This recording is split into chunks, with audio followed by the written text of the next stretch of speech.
아까 보세요. 나 그거 먼저 얘가 이렇게 시작 비슷하네.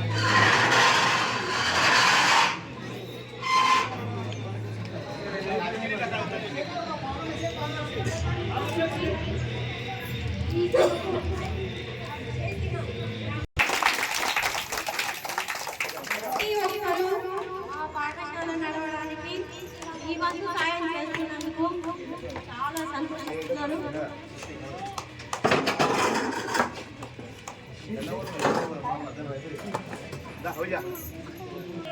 మేము సక్సెస్ఫుల్గా ఈ పాఠశాల నడిపించగలుగుతున్నాం. ఇంకా మీ సహకారాలు ఇంకా కావాల్సి ఉంది.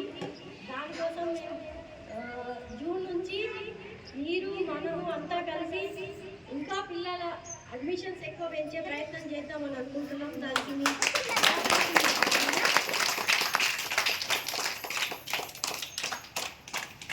ఇంకా నాకు తెలిసినంత వరకు ప్రతి పేరెంట్స్ మీటింగ్కి కొంతమంది పేరెంట్స్ ఖచ్చితంగా ఆ రోజు టైం తీసుకొని వస్తారు.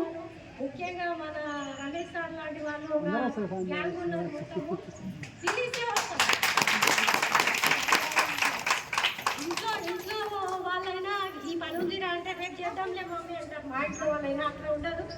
ఈ పని ఉంది అని ఫోన్ చేయగానే స్కూల్లో ఉండి మన అవసరాలు చూసుకుంటున్నారు. నేను ఈ విషయంలో చాలా సంతోషంగా ఉంది.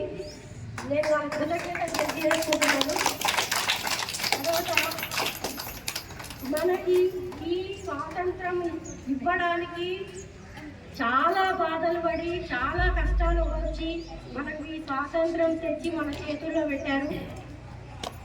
వాళ్ళందరికీ కూడా ఈరోజు మన కృతజ్ఞత తెలియజేయాలి. ఖచ్చితంగా ఎవరైతే ఈ పోరాటంలో పాల్గొని